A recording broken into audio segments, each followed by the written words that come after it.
ತೋರಿಸ್ತಕ್ಕಂಥ ಕೆಲಸವನ್ನು ಮಾಡ್ತೀವಿ. ಇಲ್ಲಿವರೆಗೆ ಏನು ಮಾತು ಕೊಟ್ಟಿರೋ ಅದರಂತೆ ನಡ್ಕೊಂಡಿದ್ದೀವಿ, ಮುಂದೆನೂ ಕೂಡ ನಡ್ತೀವಿ. ಸರ್ ಬಿಜೆಪಿಯವರು ಬಹಳ ವಿರೋಧ ಮಾಡ್ತಾ ಇದ್ದಾರೆ ಸರ್, ಸಾಧನಾ ಸಮಾವೇಶ ಅಲ್ಲ ಅದು ಸೂತಕದ ದಿನಾಚರಣೆ ಯಾಕೆ ವಿರೋಧ ಮಾಡ್ತಾರೆ ಅಂದರೆ ಹೊಟ್ಟೆ ಕಿಚ್ಚಿನಿಂದ ಮಾಡ್ತಾ ಇದ್ದಾರೆ. ಯಾಕಂದರೆ ಅವ್ರು ಏನು ಮಾಡಲಿಲ್ಲ 4 ವರ್ಷ, ಅದಕ್ಕೋಸ್ಕರ ವಿರೋಧ ಮಾಡ್ತಾರೆ. ಯಾವ ಪುರುಷಾರ್ಥಕ್ಕೆ ಮಾಡ್ಬೇಕು ಈ ಕಾರ್ಯಕ್ರಮ ಅಂತಿದ್ದಾರೆ. ಯಾಕೆ ಅವ್ರು ಹೇಳ್ತಾರೆ ಸರ್, ಅಲ್ಲಪ್ಪ ಹೇಳಯ್ಯ, ಅವ್ರು ಹೇಳೋದು ಇಲ್ಲಿ ನೀ ಹೇಳಪ್ಪ. ಭ್ರಷ್ಟಾಚಾರ ತುಂಬಿದೆ, ಆರ್ಥಿಕತೆ ಕುಸಿದಿದೆ, ಈ ಸಂದರ್ಭದಲ್ಲಿ ಯಾಕೆ ಮಾಡಬೇಕು ಸಾಧನಾ ಸಮಾವೇಶ ಅಂತ ಹೇಳ್ತೀವಿ. ಯಾರು ಬಿಜೆಪಿಯವರು 6 ವರ್ಷಕ್ಕವರು ಬೆಳಿಗ್ಗೆ ಮಾತಾಡಿದ್ದಾರೆ, ಸುನೀಲ್ ಕುಮಾರ್ ಅವರು ಮಾತಾಡಿದ್ದಾರೆ. ಏನು ಮಾಡಿದ್ರು ಅವರು 4 ವರ್ಷದಲ್ಲಿ? ಏನು ಮಾಡಿದ್ರು? ಈಗ 2018ರಲ್ಲಿ 600 ಭರವಸೆಗಳು ಕೊಟ್ಟಿದ್ರು. Not even 10% of the promises which have been made to the people of Karnataka, they could not able to fulfill them. ಇದು ಪರಿಸ್ಥಿತಿ ಇದ್ದದ್ದು.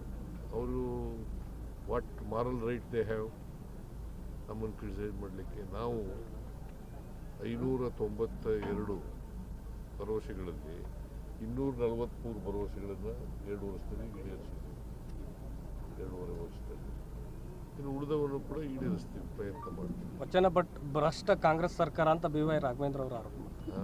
ವಚನ ಭ್ರಷ್ಟ ಬಿಜೆಪಿ ಸರ್ಕಾರ, ಕಾಂಗ್ರೆಸ್ ಸರ್ಕಾರ ಅಂತ ನೀನು ಹೇಳ್ರಿ. ಬಿಜೆಪಿ ಅವ್ರು ಆರೋಪ ಮಾಡ್ತಿದ್ದಾರೆ ಸರ್. ನೀವು ಆರೋಪ ಅಷ್ಟೇ, ಸುಳ್ಳು ಆರೋಪಗಳನ್ನು ಮಾಡ್ತಾರೆ. ಆದರೂ ಸರ್ ಈ ಲೀಡರ್ಶಿಪ್ ವಿಚಾರವಾಗಿ ಸಾಕಷ್ಟು ಹೇಳಿಕೆಗಳು ಕೇಳಿ ಬರ್ತಾನೆ ಇದೆ ಮೊದಲಿಂದನೂ ಸರ್. ನಾನು ಹೈಕಮಾಂಡ್ ಅವ್ರು ಏನು ಹೇಳ್ತೀನಿ ಅಂತ ಹೇಳಿದ್ದೀನಿ, ಪುನಃ ಕೇಳಬೇಡಿ ಅಂತ ಹೇಳಿದ್ದೀನಿ ಅಷ್ಟೇ. ನೀವು ಪುನಃ ಅದನ್ನೇ ಯಾಕೆ ಕೇಳ್ತೀರಿ? ಇಲ್ಲ ಸರ್, ಮಾಧ್ಯಮಗಳಿಗೆ ಹೈಕಮಾಂಡ್ ಅವ್ರು ಏನು ಹೇಳ್ತಾರೆ ಹಂಗೆ ಕೇಳಬೇಕು. ನಮ್ಮ ಪಾರ್ಟಿಲಿ ಇರ್ತಕ್ಕಂಥ ಎಲ್ಲರೂ ಕೂಡ ಲೀಡರ್ಗಳು ಅಂತ ಕೇಳ್ತಾರೆ. ಆದ್ರೂ ನಿಮ್ಮ ನಾಯಕರ ಶ್ರಮಕ್ಕೆ ಫಲ ಸಿಗುತ್ತೆ ಹಂಗೆ ಹಂಗೆ ಅಂತ ಟ್ವೀಟ್ ಮಾಡೋದು, ಅಲ್ಲಿ ಹೇಳ್ಕೊಳ್ಳೋದು. ನಿಮ್ಮ ಶಾಸಕರು ಸಂಸದರು ಕೆಲವರೆಲ್ಲ ಹೈಕಮಾಂಡ್ ಅವ್ರು ಮಾಡಿದಾರಾ? ಇಲ್ಲ ಸರ್, ಇಲ್ಲ. ಮತ್ತೆ ಬಿಡಿ. ಮತ್ತೆ ಅಲ್ಲ, ನಿಮ್ಮ ಪುತ್ರ ಯತೀಂದ್ರ ಅವರು ಹೇಳ್ತಾರೆ ಇಲ್ಲ ತಂದೆಯವರು ಮುಂದುವರಿತಾರೆ, DK ಸುರೇಶ್ ಒಟ್ಟು ಮಾತನಾಗ ನಡ್ಕೊಳ್ಳಿ ಅಂತ ಅವ್ರು ಅಂತಾರೆ.